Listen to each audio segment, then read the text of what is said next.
Hello, good morning. Hi, good morning. Sorry, I'm sorting out my life, but I should be good now. This is fine. Yeah, so I was mostly curious what you're most passionate about right now. Well, if you want to talk about health intentionally, For sure. do you want the long version or the short version? Give whatever your heart wants to give. Well, I feel like it's really important to know like where it came from because there's sometimes in life like you get this y- it's not from you. Like it's an idea and you just know that it's like you can say God or you could say the universe or you could just say like an internal knowing, like whatever you want to call it. But it's something that you're just like, I must do this no matter what. And what kind of happened was like when I was diagnosed with MS, which we can talk more about if you want, I sort of like got on this like research. I need to know everything about how to manage the disease. And it started with, of course, medication because like with George being a physician and me being like, I had just started the NP program. So I was like, okay, I need to know the evidence behind the meds and all this. And so immediately I went to Western medicine because that's where I'm comfortable. And then I also was like, well, I do believe in healthy lifestyle, but I didn't really to that depth. Like I was just like, oh yeah, it's interesting, but I didn't really think much of it. And honestly, we don't learn that much about it in school. Like we're told, like certain things about chronic diseases and healthy lifestyle and how that has an effect, but we're not like told the nitty gritty about like what nutrition does in the body. Yeah, And so, on that note, are you able to do a little quick myth busting? Because I've heard that for a doctor in their whole time that they're in school, they only study nutrition for a month. Is that true? yes. Wow. And for me, I had 20 minutes. What are your thoughts around that? So good news, there is a gentleman, Dr. Clapper. He lives in the US, but he's actually coming to Canada to do a few more lectures, but he's been starting to teach about whole food, plant-based and nutrition in how to actually teach people in primary care and why it's important. From like a Western medicine / like now he's done 40 years of research on nutrition. And so for me, that's sort of, I guess, where my passion really lies is just like, I want people to know this information and I want them to know that it's 100% doable. Anybody can do it. We've just gone so far into managing disease with medicine, and medicine has a huge role. Like there's a reason I went to do my NP. However, there's more to it and we need to get down to the basics, right? Mm-hmm. Like you mentioned the other day something about sleep. I was like, exactly, like sleeping well, eating well, getting your activity. It's really basic, but we don't even know what health is anymore. Like, to be honest, when I first started, like truly getting down to the nitty gritty, I would be reading the back of like Nutri-Grain boxes and like Nutri-Grain so healthy. I'm like, oh my goodness, this is garbage food. Uh-huh. Who would know, right? Because we put so much trust in these manufacturers and these brands, and until you start to dive into the process of what actually goes on behind the scenes, and honestly, I have compassion for people that aren't educated and haven't taken the time, because Exactly. I thankfully have created a lot of time for that in my life, but it is very time consuming to educate yourself on every product and every fruit and vegetable and every diet and fad out there, and also then assimilate all of that information and use your own intuition to what resonates for you and what works for your body. Oh, I get that on so many levels. Because you just nailed something. Like, I'm not sure why sometimes I feel like this sounds bad, but I'm just like, no, that's wrong. It's like, I just like internally, after spending all this time sifting, like, I do think it's intuition. I also think that like, it's the research that has like helped your intuition develop. Does that make sense? Mm-hmm. Like, I think the intuition's already there, but I also think like this wonderful lady, she called her body a compass. And I totally agree. And so like, sometimes you just know, like you just see, like I can just like see a meal and be like, no, that's Mm. not right for me. Does that Mhm. make sense? Oh, of course, 100%. And like I can speak from experience. I've tried on a lot of different diets, and sometimes it took some time to figure out what resonated and what didn't. And it actually took, so I was strict vegan for a couple of years, and then I was vegetarian for a few years on top of that. And in that process, I was trying to gain muscle. I'm a small guy. My body really just wants to be small. And I was using all these like vegan protein powders, which were organic. But now that I have studied this a lot more and have a lot more awareness, I'm aware now that a lot of those protein powders are ridden with heavy metals. And so Jeff and I both got really sick. And Wow. that was definitely one of the catalysts that set me on just following my own intuition. So I call myself plant-based now. I primarily eat like whole foods, organic foods, limit my grains, and a couple times a month I'll have like a lean meat like chicken. But yeah, just like looking at a plate and like, is that going to serve my body right now? And sometimes that even means saying no to like the fruits and vegetables. Sometimes I need something a little more heartier or something to ground me, like on an energetic level too. We need to be considerate of what our diet's doing to our energy field. Absolutely. Not starting from like the knowledge, which we've done, but starting from like your inner intuition, if you can find that. Like sometimes I feel like maybe because I've done all this like trying and researching that now I can find the intuition in the food. I don't know if I could have done it the other way. Does that make sense? Yeah, 100%. So, It's like pure discernment, because especially if you are on social media and follow people that are at all invested in health, like you're getting information from every field left and right, and it all conflicts with each other. And so like you have to be really good at discerning for what is your truth. And maybe like different time periods too. Like I went on a pretty strict, primarily fruit only diet, and it really served me. And I did some like very intense detox. And the mentor and leader that like I follow in that community lives that life 100% of the time. And so I was like really attached to that lifestyle and almost became dogmatic. And then it got to a point where I'm really keen on my values. I live my life through my values every day, and health is definitely up there. It used to be number one, and connecting with other people was number two, and play is number three. I think I have five or six, but from that experience, I realized that having health as my number one value wasn't actually serving me, because here I was committing to my health and going through this intense detox process, but I wasn't happy. And because I had changed my lifestyle so drastically, a lot of my friends and family weren't able to connect with where I was at. Like I couldn't go out to eat. I couldn't eat at people's houses unless they want to make me a plate of papaya on Thanksgiving dinner, you know? And so it was a good lesson to release dogma and to choose what serves me. And like it's a great tool that I have in my tool belt now. Like, okay, I'm feeling a little congested, or I'm feeling like there's some detox movement that needs to happen. I'm going to go on like all fruit for a week, and it'll be a detox period. But to live like that fully full time just didn't work. And it was a good lesson in not structuring my values as one, two, three, but having them live in harmony. So health is only of value to me if I'm like connecting and playing with others. And if I'm not, like I could be the healthiest person and be lonely and miserable and depressed. Is that really worth it? Or I could be playing and connected with other people, but my health could be shit because I'm not honoring my body and I'm going out and eating and drinking to have fun and connect with others. So like I really have to be mindful of having all of my values in harmony, not having them in list format.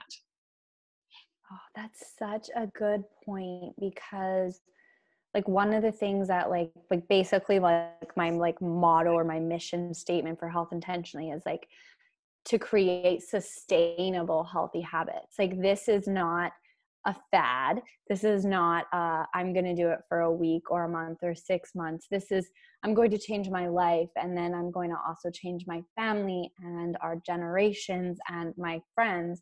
And if people are feeling exactly how you felt when you were in like crazy health mode, they can't go out and eat with people. Like that's not the point, because then you're going to fall back on a fad or in your old cycles, right? Yeah. I'm all about So life I love that. shifts, permanent lifestyle shifts, sustainable lifestyle shifts, like you said. Yeah. So Yeah. there's a lot of gold in what you just said, but if you could sum up your mission to others, what would that be? Okay. For I'll sure. try to do it in 5 sentences. I'm like, okay. I believe that every single person is 100% capable of creating sustainably healthy habits, regardless if they have any medical condition. And in doing so, they create healing in their life, they create confidence and self-love, and they have more energy, and they serve others with their knowledge. If you want to serve people, you have to be very clear on what it is you want to do. And I have written that out probably so many times. I've meditated on it. I've revamped it. I even saying it, I'm like, are those the things I want people to have? You know, like there seems to be more. And so I think I even need to get clear on like 3 very, very, you know, Yeah. and also learning what people need. I need to ask people, you know, tell me what is it that you want, Mhm. right? Yeah, I Um, totally resonate with that. And I think as on a path of service, that mission will shift as time goes on and as you learn more from your clients and as you gain more tools. And it's also like that's one of my biggest challenges in being of service is I want to help a lot of people and have a lot of tools in a lot of different areas. So it's narrowing it down and getting that message across in the proper way so that I'm calling the right people in and I'm clear as to what I can assist them with. So it's kind of like the value practice again, like, okay, these are the main values. Yes, I've got values and tools in X, Y, and Z, but just like honing it into these top 3 pillars that I serve best from. yes. Sorry. I It's love just it. Yes. it's just that I have 3 pillars in my health intentionally. Amazing. And so What are they? I want to know what your I want to know what your pillars are. In terms of service, Yeah. again, that shifts quite a bit. So I've been on a path of service for the last 6 years. And when I first started, I just wanted to help anybody and everybody. And I also needed to get I experience. get that. 100%. I think that's like a rite of passage for anybody in service. Like you kind of just want to help anyone and everyone. And I think that's also part of the learning process.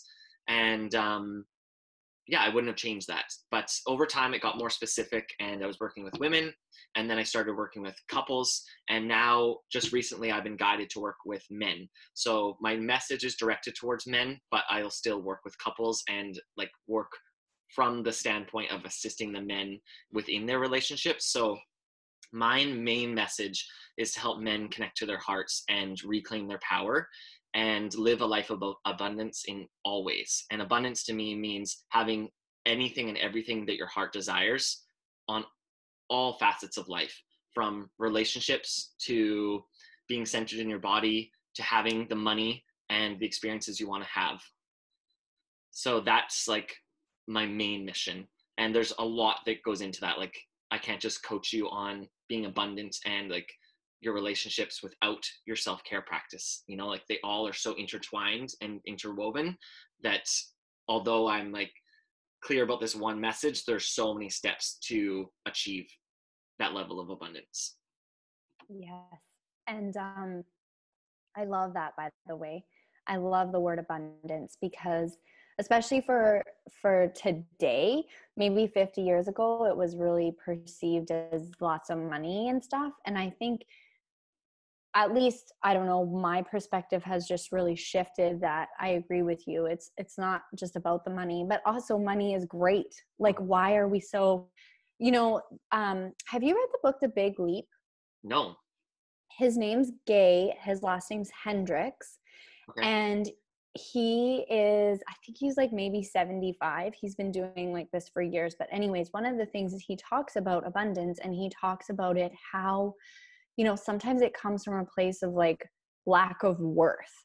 Like people don't believe that they can have money and love and happiness. It's like, why not? And actually, you know what? Just pause a sec. I want to tell you the mantra because I think people actually find it really helpful. Yeah, for sure. It's like, yeah, just one sec. I feel like you're going to love this. This is so that I've been doing this now for 3 weeks. Every day I say this because I actually have a worthiness around money. Mm-hmm. And so it's really interesting to me to have have that insight now, which honestly people don't even have. We don't even realize we're blocking these things in ourselves. Mm-hmm.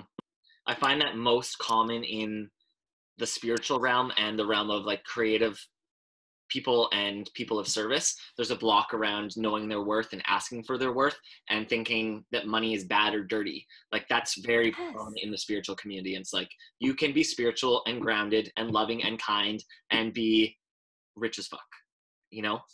Yes. Have it all. Amen.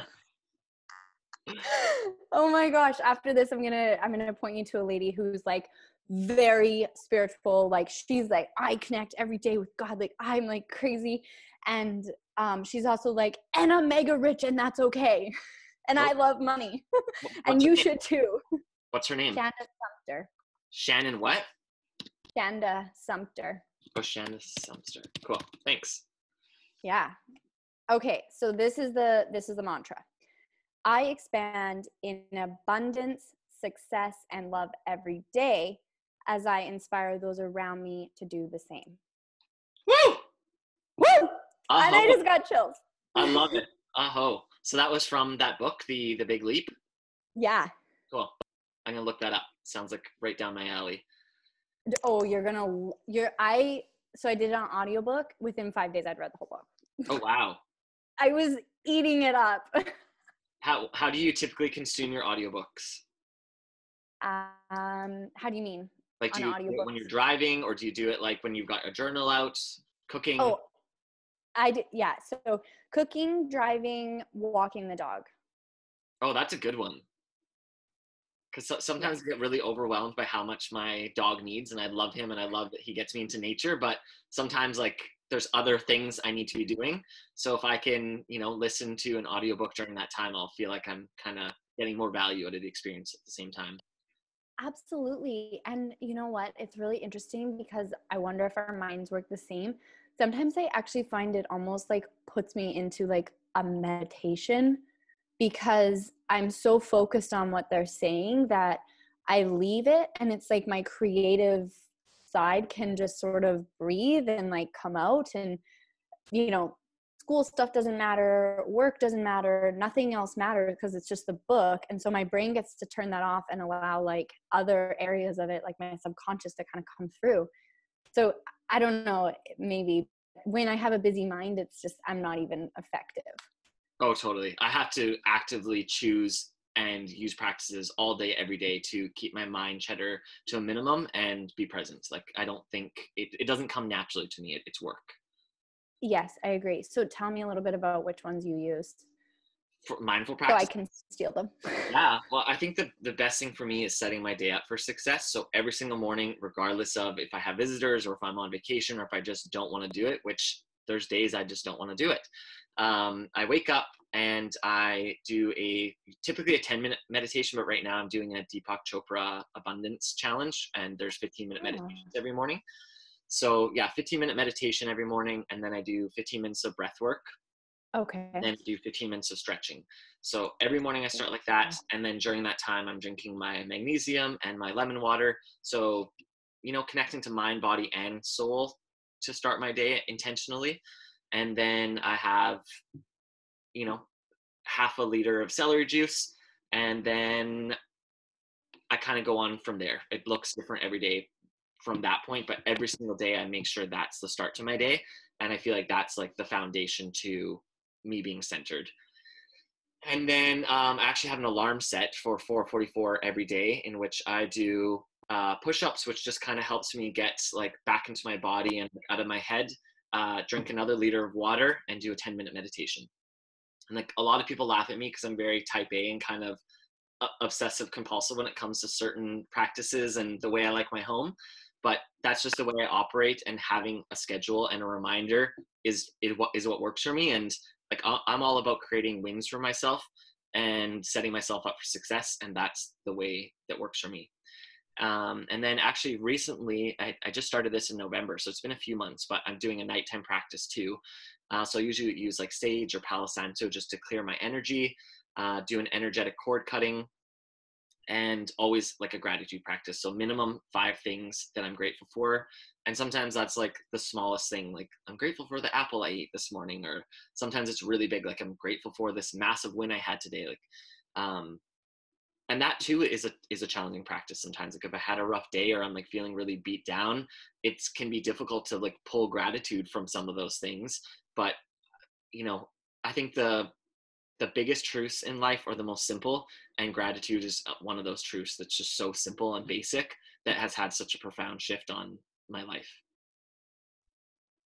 I love that. And I agree that I think honestly, like more and more evidence is coming out that with gratitude, you can't have the negativity. Like there's just not really room for it. And so there's a lot of healing and like mindset changes that happen, like cyclical patterns that we have that shift because of a gratitude practice. So I think that's really amazing.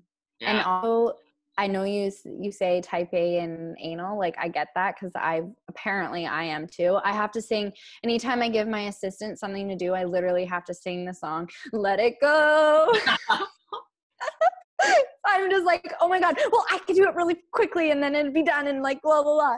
It's like, no, not my zone of genius. Let somebody who's good at it do it so that I can do other things. 100%. I think again, that is another rite of passage as being like a leader or an entrepreneur, like releasing the need to do everything, and releasing that need to have control over everything, and trusting that someone else can do it. And often people can do it better than us if we can just like be mindful of that and surrender it to that person. Absolutely.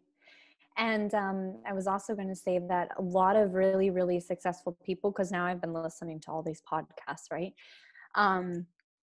They have one thing in common, and that is their practice of like something like you do, like your 15-minute meditation and then the stretching and stuff. Every single one of them has something like that. And usually actually it is a meditation type practice. Mm-hmm. And so I think, I don't know, there's just something to be said about obviously that the effect that has on people's success. For sure. Well, I kind of touched on it earlier, but like I feel like every aspect of my life doesn't just flow to me with ease. I really have to be intentional about it and put energy and work into it. And sometimes and often, like I'd say the majority of the week, I wake up like feeling a little uncomfortable in my body, whether that be like overwhelm or anxiety or tiredness. And that morning practice always resets me. So rather than letting, I don't even know what is contributing to me feeling that way. Like I do everything I can to set myself up for success, yet I still wake up feeling just a little off sometimes. So that morning practice is my commitment to myself to ensure that I don't allow these external forces to dictate my energy and performance for the day. Because you're not letting yourself stay in emotion. You're literally shifting that pattern. Yeah. And having the awareness, like I'm not that emotion. There's nothing that I've chosen or did to create that feeling. So, okay, interesting. Like there's anxiety in my body. I'm feeling anxious. Maybe I wasn't breathing properly for the last hour of my sleep. That's something I can have control over. So I'm going to go and I'm going to have my practice and I'm going to breathe through this.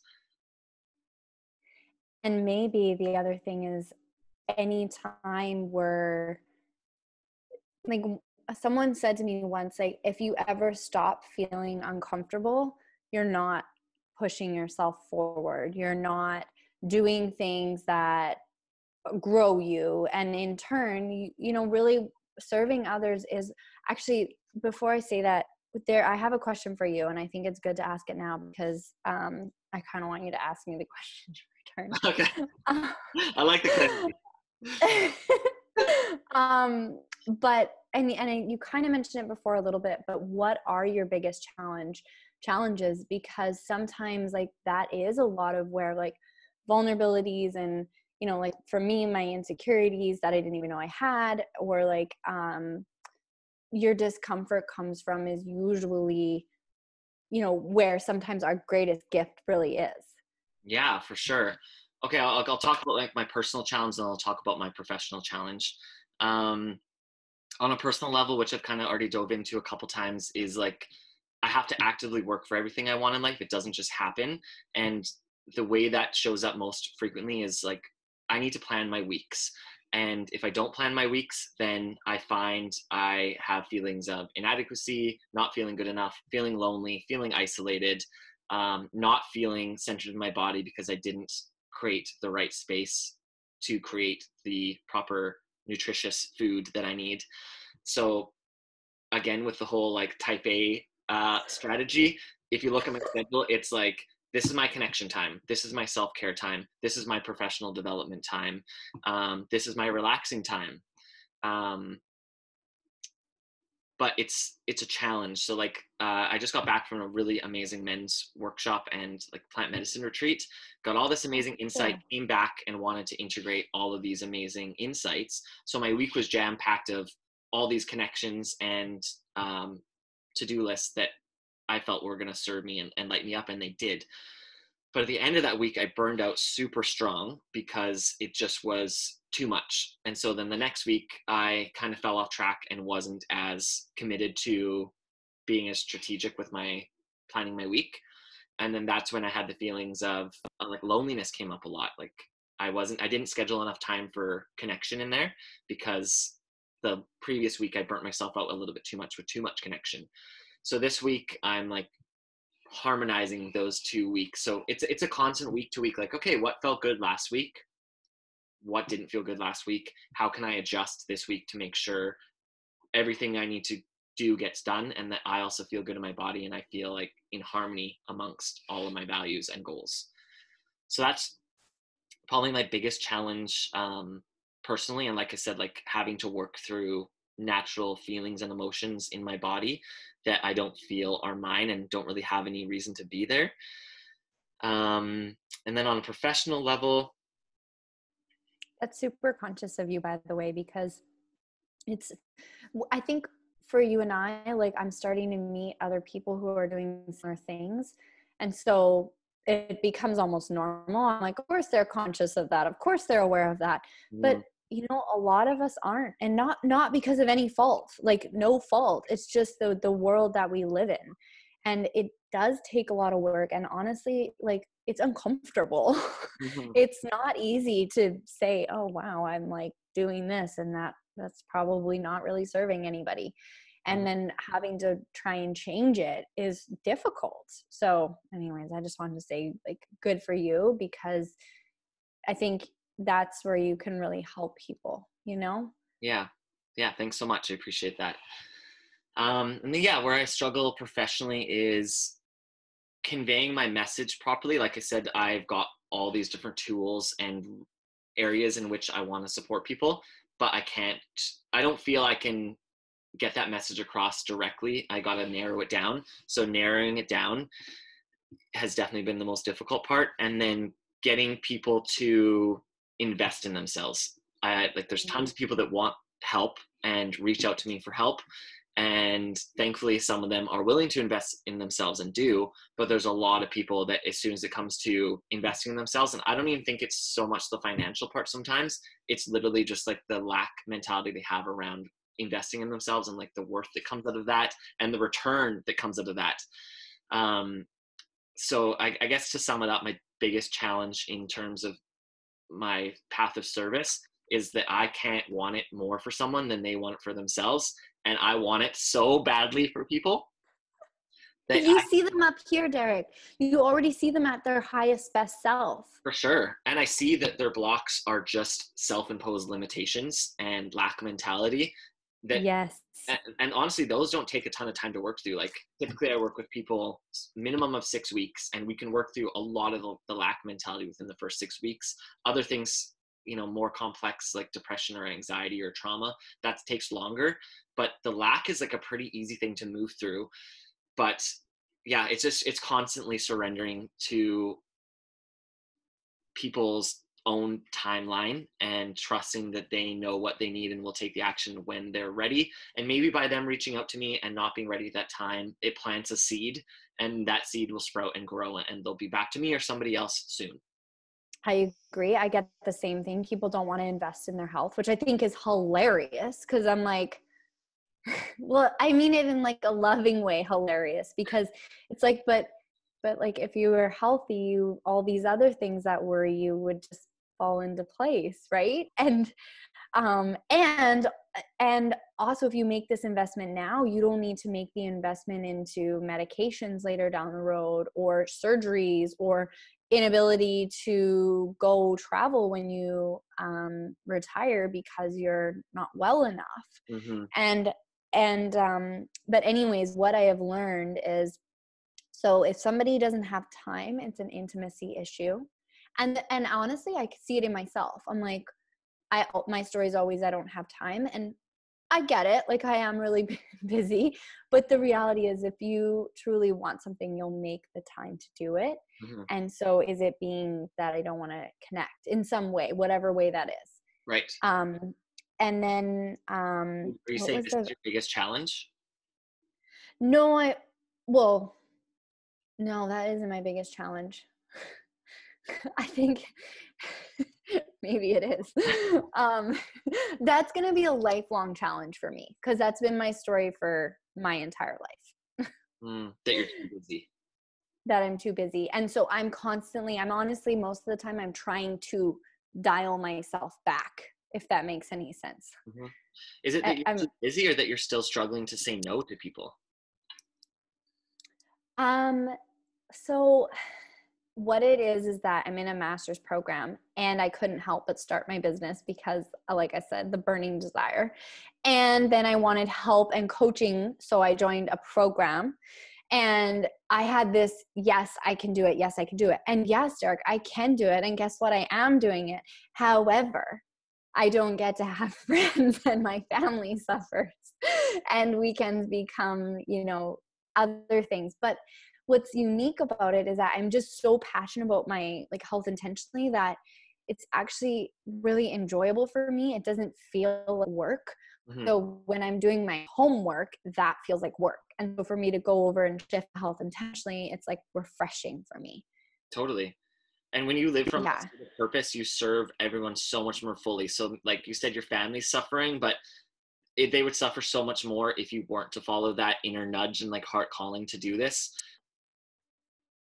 And when I'm done school in 4 months, like the time is just gonna, like, if I can do all of this, like, think of how much more I can serve when I have one major time constraint gone.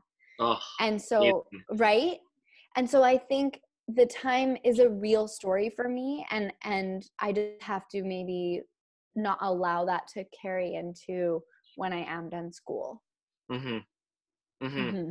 Let go of that like attachment to needing to be busy and that dialogue. Like, so how are you gonna hold yourself accountable to that? Like when school ends, I think like naturally your body is going to be like wanting to move at the same pace that it's always moved.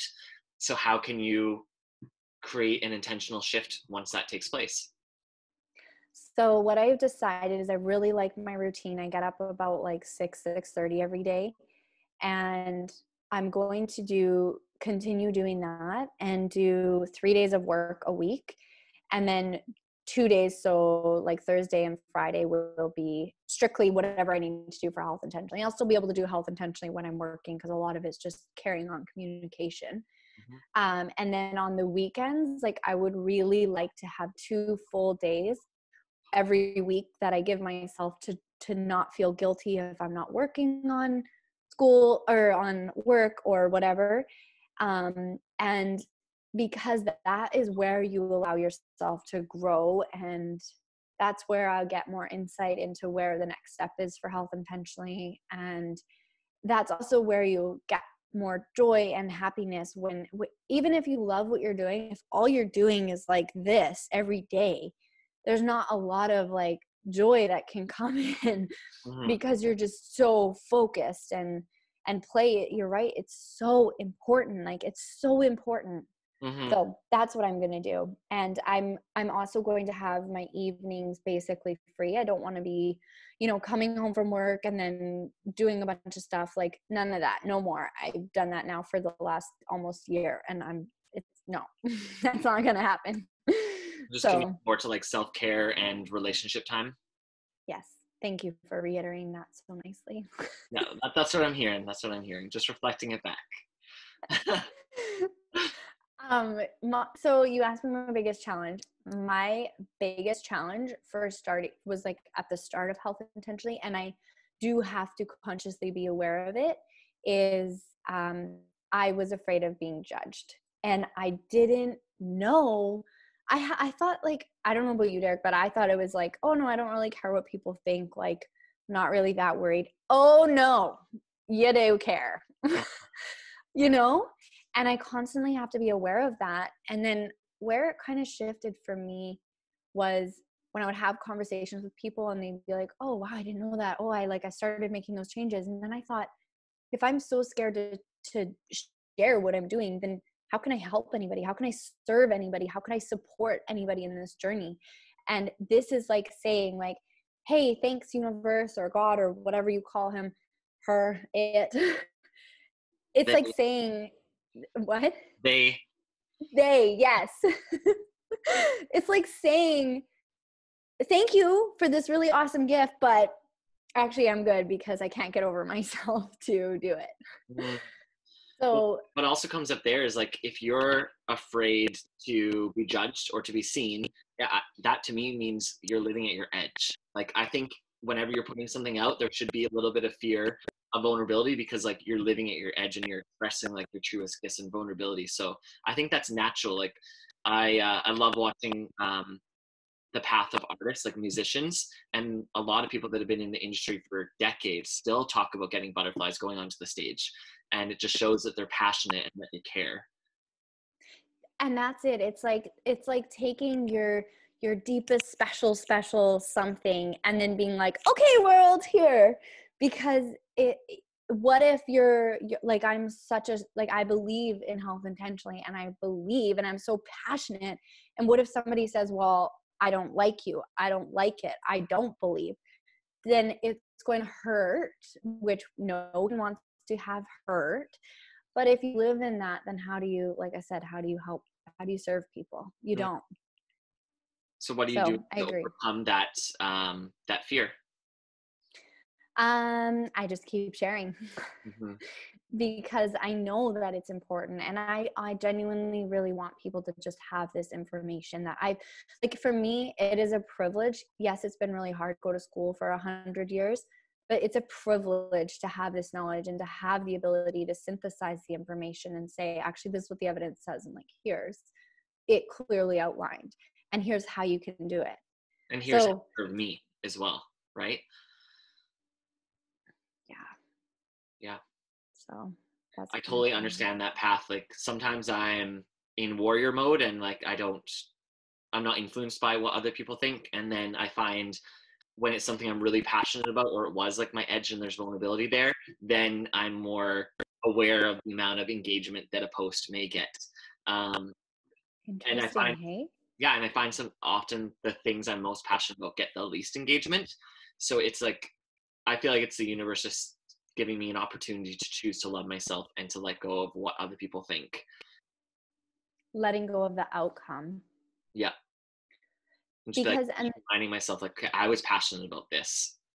There's something in me, my heart drew me to share this. Maybe only one person is going to resonate with this, or maybe people didn't engage because it triggered something in them, right? So just totally, surrendering to whatever is going out and trusting in what message needed to come through. that takes leadership. Like, that is leadership. Mm, Have you done a lot of work in leadership stuff?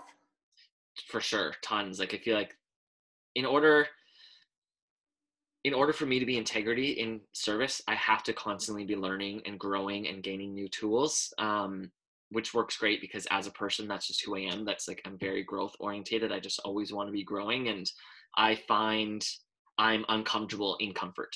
Like, as anyone, like, I need my nights where I like chill out and like I watch something, or, I take a weekend to myself, or, I don't chase after a goal or a dream. But for the most part, I need one of those every week or two. And if I find myself in a state of comfort, I am uncomfortable. And it's like, you need to go out there and push yourself and live at your edge, because this comfort isn't serving you. That's amazing. So, how many, like, have you ever done a retreat? What kind of retreat? Like a men's health retreat or something? Have I ever hosted one? Hmm. I haven't hosted one, but I am going to co-facilitate a really big one in 2 weeks. So I'm really excited. And just today, actually, like the anxiety and the fear started to creep in because there's like some really in-depth practices that we will be facilitating.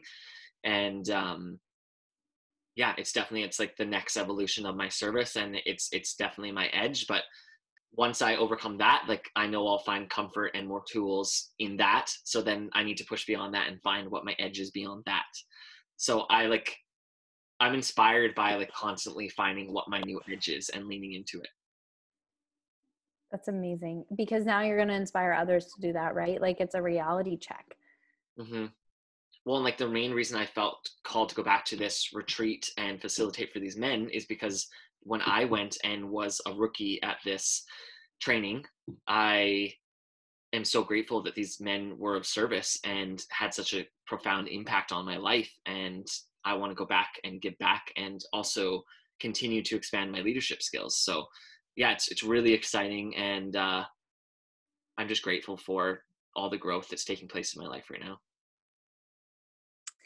And you have a really important mission. Like now that you've become very clear that, you know, right now you want to serve men and even couples and stuff, but there's like, there's not a lot of people out there doing that.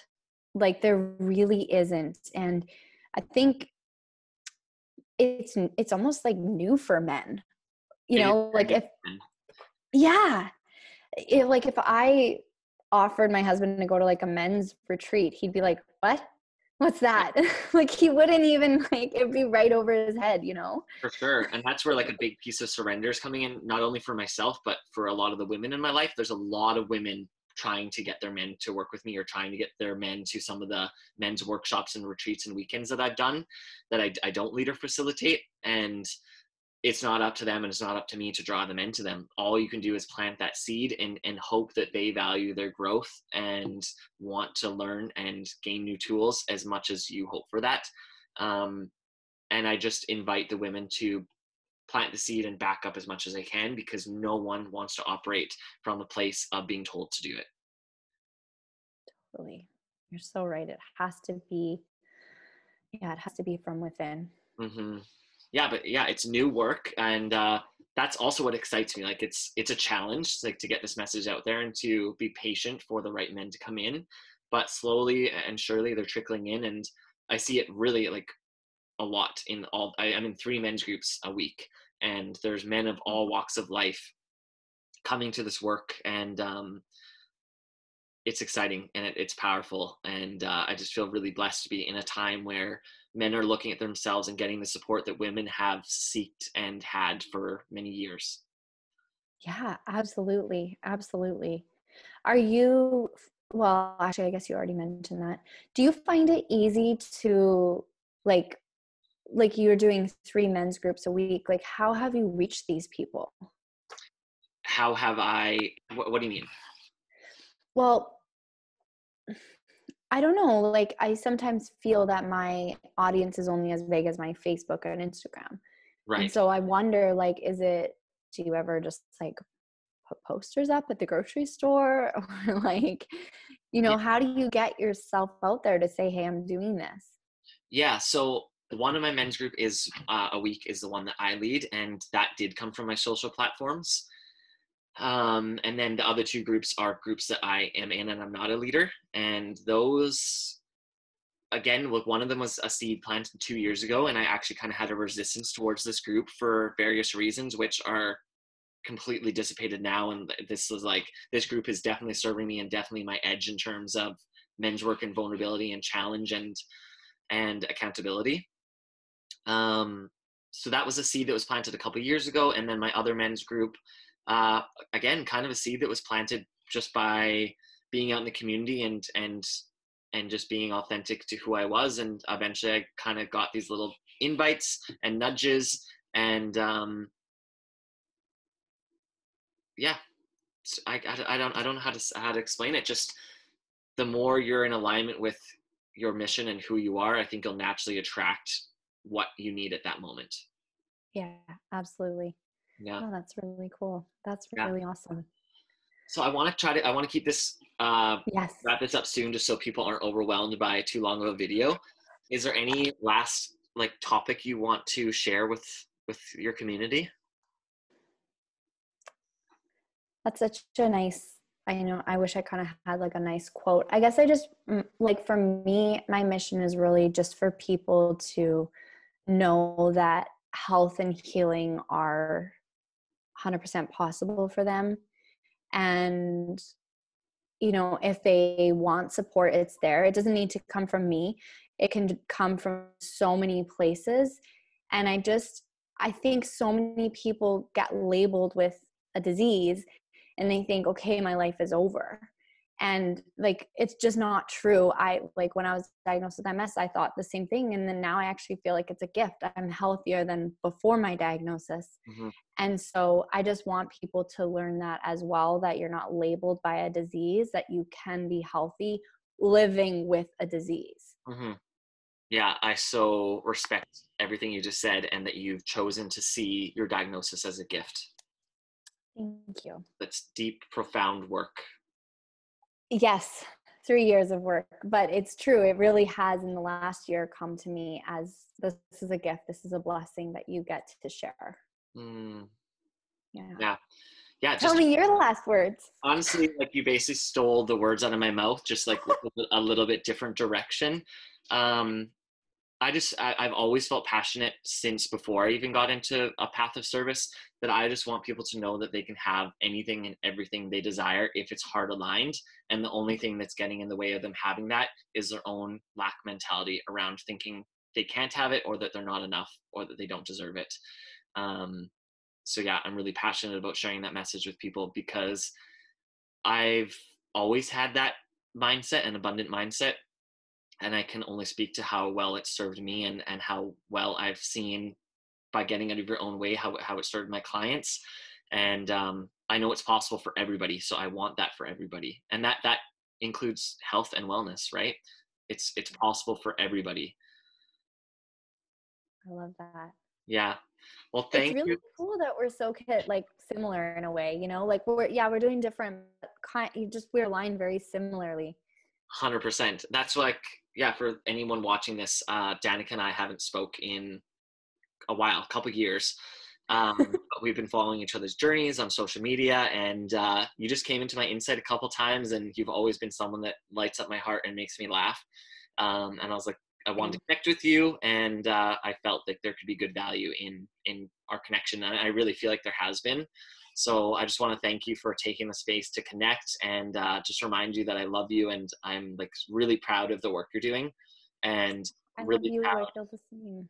Thank you, and really proud of you choosing not to be a victim over your diagnosis and empowering yourself and now empowering others. Like my heart just is so full from seeing you live a life of integrity and on your mission. Wow. I have nothing to say because I'm gonna cry. Oh, thank you so much. Thank you, Derek. Yeah, I mean Thank it. you. This was so wonderful connecting with you. I'm really excited for people to see this. So Yeah, thank you. me too. Okay, well, thank you so much, and let's stay more connected than we have in the past. I agree. I agree. Okay, mwah, love you. Okay. Love you. Talk